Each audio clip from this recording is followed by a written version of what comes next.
बोलायचं बऱ्याच लोकांना बोलायचं आहे, पण वेळेची थोडीशी प्रॉब्लेम असल्यामुळे आता 9:30 वाजत आहेत. तर या कार्यक्रमाला आपण आटोपतं घेऊ. 2 मिनिटं. श्री मनोज वासनिक. सरांनी पहिलंच वेळेचं बंधन घालून दिलं.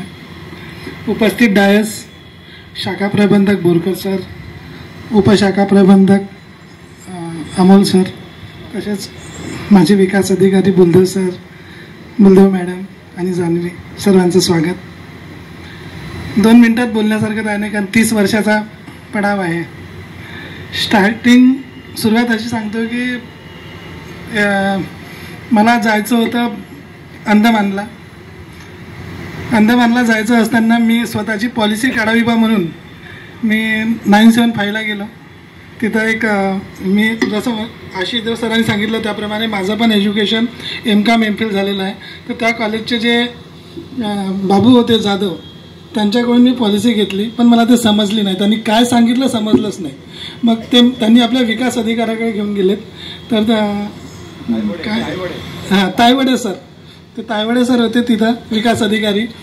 तर त्यांच्याकडे गेल्यानंतर त्यांनी मला असं काही सांगितलं, बस एवढं म्हणाले की आमचे एजंट लोक पॉलिसी काढायला जातात, पण कोणी पॉलिसी काढत नाही. तुम्ही स्वतःहून ऑफिसला आले तर तुम्ही तिथून आल्यावर भेटा बा, अंदमानवरून परत आल्यानंतर मला भेटा.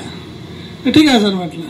आणि मग त्यांनी जे काही थोडक्यात सांगितलं पॉलिसी ती घेतली. मग त्यांनी ट्रिपल मी म्हटलं मी गेल्या जर माझं जहाज जर डुबलं तर माझ्या घरच्या लोकांना चांगले पैसे भेटले पाहिजे आणि कमी पैसे भरायला आले पाहिजे, कारण मी आता इन्कम नाही करता, खूप कमी.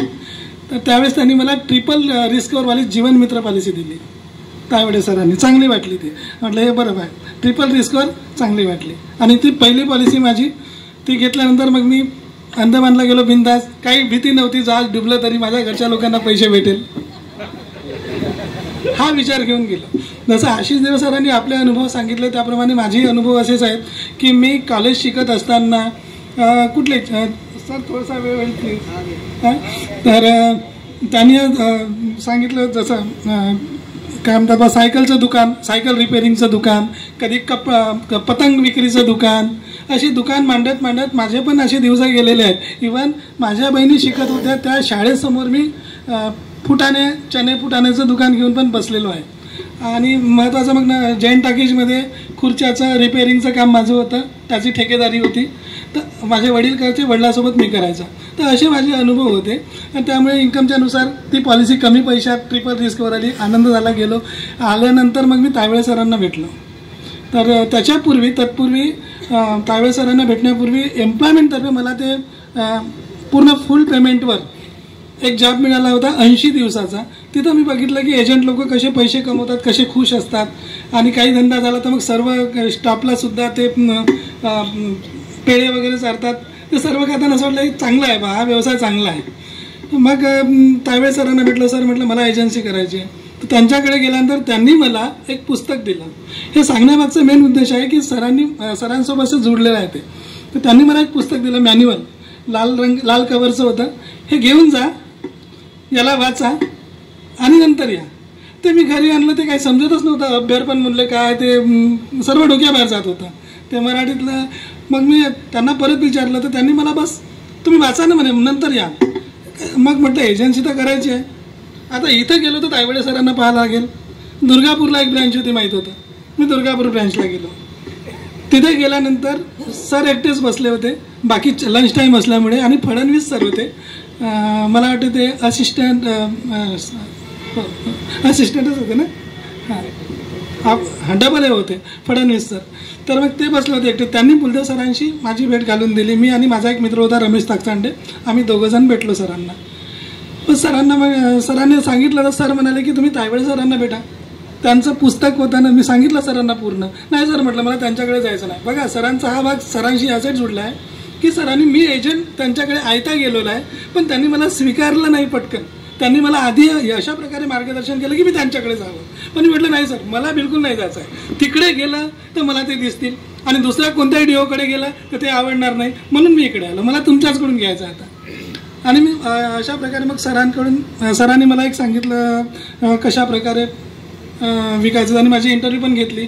तुम्ही का बरं मग नोकरीला धरून बोलले? सर म्हटलं मला नोकरी करायचीच नाही आहे, मला आयुष्यात नोकरी करायची नाही, कारण इथं म्हटलं सर्व डोनेशन पद्धती चालू आहे. पैसे देऊन नोकर बनण्यापेक्षा पैसे लावून नोकर पोचणं आवडते, त्यामुळे मी नोकरी करणार नाही, फ्रीमध्ये कोणी नोकरी देत नाही. आणि मग सरांनी तेव्हा कुठं मग पूर्ण मला टोल पटोल केल्यानंतर मग सरांनी मला एक प्लॅन सांगितला चिल्ड्रन मनी बॅगचा. तो उचलला तसाचा तसा आणि एका पार्टीकडे नेऊन मांडला. बस त्यांनी ऐकलं, पैसे देऊन टाकले. सरांकडे आलो, सरांना सांगितलं. मग सरांनी ते 15 रुपयाची रिसिप्ट फाडली, माझी एजन्सी सुरू झाली. मग त्यानंतर एक्झाम वगैरे झाली. तर हा भाग बघा सरांचा, की स्टार्टिंगला सरांनी माझ्या मनात घर करून टाकलं की मी डायरेक्ट त्यांच्याकडे जातोय एजंट म्हणून. पण त्यांनी एकदम नाही स्वीकारलं मला. पहिलं त्यावेळेस सरांकडे पाठवण्याचा प्रयत्न केला. हा एक सरांचा भाग एक कधी न विसरणारा. त्याच्यानंतर सरांनी पहिलंच म्हणजे एवढा मोठा भाग आहे की जेवढं चांगलं तेवढं कमी आहे. पण इकडून 2 मिनटं म्हटलं तरी मी काही ना काही वेळ तर घेणारच आहे. सरांचं लग्न होतं. लग्नाच्या दिवशी सर बसले होते खुर्चीवर, त्यांचं स्वागत चालू होतं. त्या दिवशी माझा वाढदिवस होता. मी सरांना गिफ्ट द्यायला पाहिजे, सरांनी मला लिफाफा दिला माझ्या वाढदिवसाचा.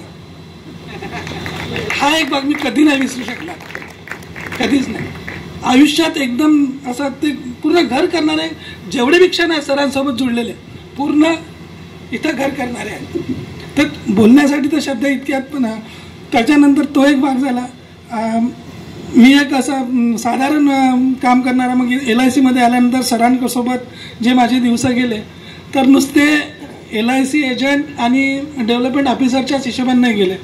फॅमिली, त्या माझे मोठे भाऊ बनले, कधी माझे मित्र बनलेत. आणि माझे गुरु तर नेहमी ते आहेतच. ज्या दिवसापासून मी त्यांच्यासोबत जुळलो त्या दिवसापासून ते माझे गुरु आहेत आणि शेवटपर्यंत राहतील.